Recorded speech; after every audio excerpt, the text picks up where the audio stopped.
Welcome to Pathfinders, a hiking podcast with Brian.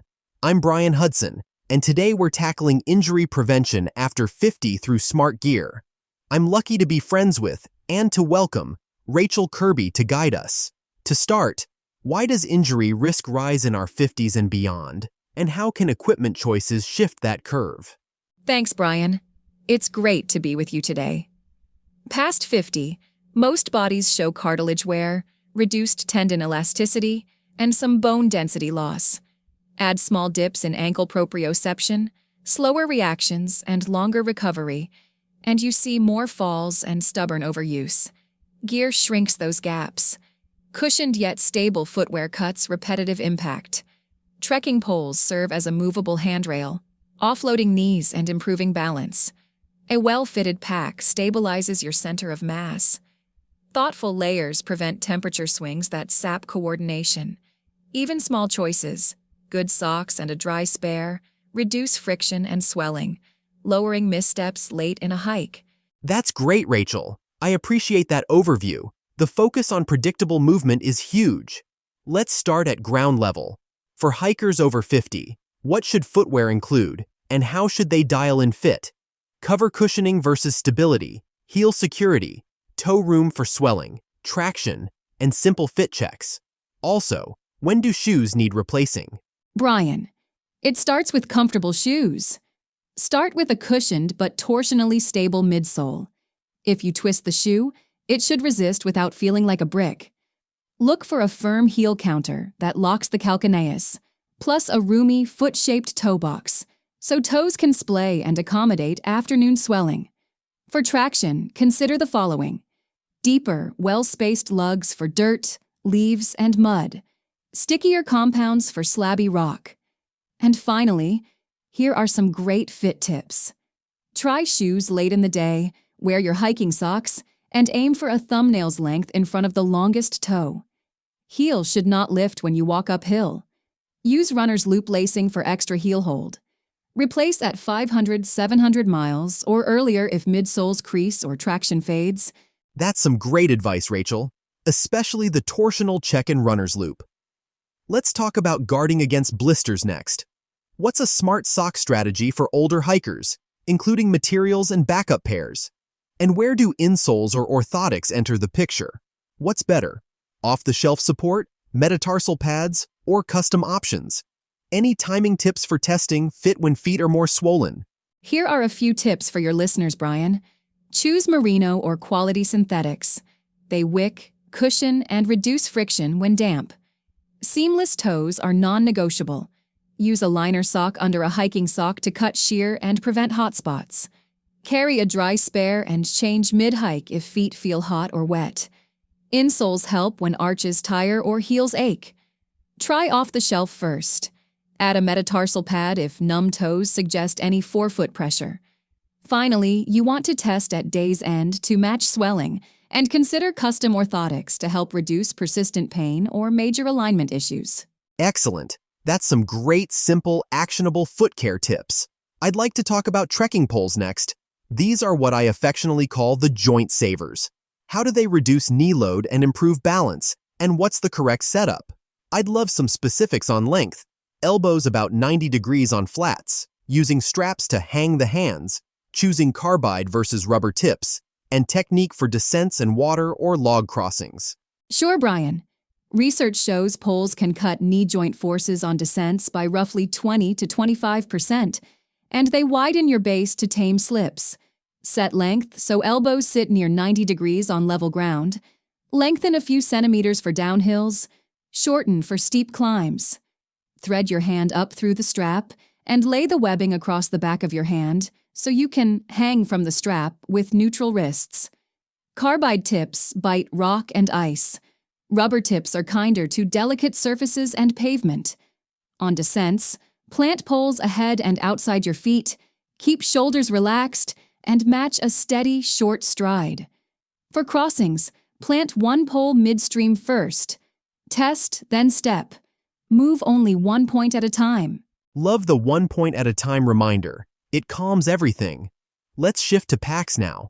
For day hikes, how light is light enough, And how should older hikers dial fit to protect backs and knees? Please cover body weight percentage, padded hip belts, torso adjustment, where to stow heavy items, a home fit check, and quick mobility warm-ups. Okay, Brian. First, you want to keep a day pack between 10 and 12% of body weight. Use a padded hip belt on the iliac crests to shift load off the shoulders. You should feel weight on the pelvis, not the traps. Adjust torso length, so the hip belt centers on the hips and the shoulder straps wrap without gaps. Snug the sternum strap to stop any sawing motion. Pack dense items, water, electronics, first aid, close to your spine and mid-back, lighter layers outside. At home, take a 10-minute walk wearing the full kit. Note hot spots and bounce, then adjust. Add a 2-minute mini band hip circuit, a minute of calf raises, and a quick massage ball roll. I have to say, Rachel, that home dress rehearsal saves so many headaches. Next, let's talk about supportive add-ons. When do you need knee sleeves, ankle supports, or calf compression help? And how do we size them without over-relying on them all the time? Then talk about traction tools, like micro spikes for ice and snow, aggressive lugs for mud and leaves, and light gaiters to block debris. How should hikers choose and use these safely? Well, bracing can reduce discomfort and build confidence. Choose sleeves that feel supportive, but don't dent your skin or limit motion. You should be able to slide 2 fingers under the edge. Use braces as a bridge while you strengthen your hips and calves, not as a permanent crutch. Compression sleeves help venous return on long descents. Micro spikes are great on packed snow or icy areas. Make sure to practice donning at home before your hike. Deep, spaced lugs manage mud and leaves. Low light gaiters help keep grit out, reducing friction and tripping from wedged debris. Great! I love that you caution people on not turning braces into forever gear. Could you discuss what smart layering looks like next? Please cover wicking base, insulating mid, and wind or rain shell, and why is cotton a problem? Then discuss hydration and electrolytes, baseline carry and heat adjustments. Then finally, please discuss sun and vision protection, brimmed hat, UPF clothing, sunglasses, and readers for maps. Okay, let's start with a wicking base layer, merino or synthetic, to move sweat off your skin. Add an insulating mid-layer matched to exertion, then a breathable shell for weather. You want to skip cotton. It holds moisture, chills you in wind, and chafes. Sweating and vasodilation can be less responsive, so preempt swings. Add or shed layers early, and keep a hat and gloves handy. Hydration is very important, of course. I usually say 0.5 liters per hour, more in heat, altitude, or strenuous hikes. Use electrolytes on long hikes. Insulated bottles or a tube covers will help in very hot or cold conditions. For sun and vision, wear a brimmed hat, UPF sleeves, sunglasses with a neck cord. Bifocals or clip-on readers make map and GPS checks easier and safer. That's terrific, Rachel. Predictable temp control and steady intake. Let's now cover 2 important final safety topics: visibility and navigation. What's a reliable headlamp setup for early starts or delays? And do you recommend reflective elements near roads? Then navigation and communication backups, maps and compass, GPS apps, batteries, whistles, SOS devices, and a minimal targeted foot care and first aid kit. Brian, you want to carry a dependable headlamp with fresh batteries or a full charge, plus a lightweight backup. Store one in an accessible pocket, not buried somewhere in your backpack. Choose a setting with a low setting for close work and a medium beam for trail finding. Add reflective tabs or a vest for dawn and dusk road crossings. For navigation, pair paper maps and compass with a GPS app you know well. Bring a battery bank, short cord, and put your phone in airplane mode. A P-less whistle, an SOS-capable device if you hike remote, and a medical ID are smart items to keep on hand. Keep key meds, like inhaler, nitro, antihistamine, easy to reach. Now for foot care and first aid. Leukotape, hydrocolloid pads, alcohol wipes, toe caps, nail clippers, and a small elastic bandage.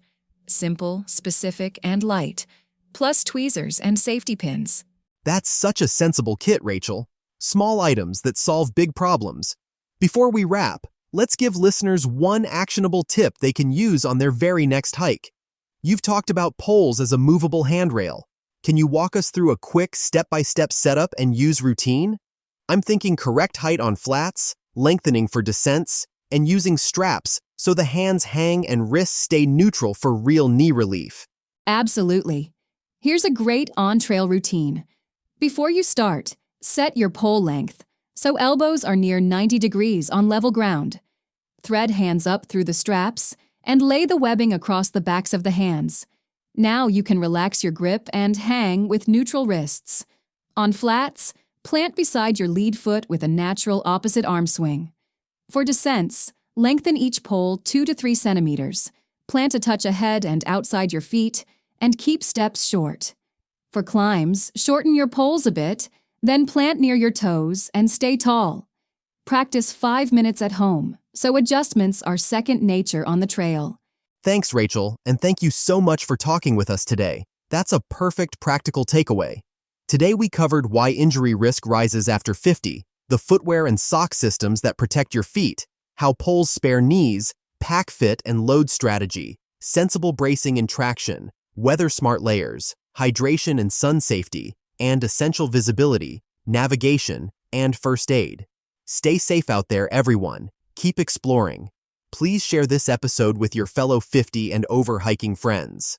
Finally, thanks for listening to Pathfinders. I'm Brian Hudson. See you next time, and happy trails.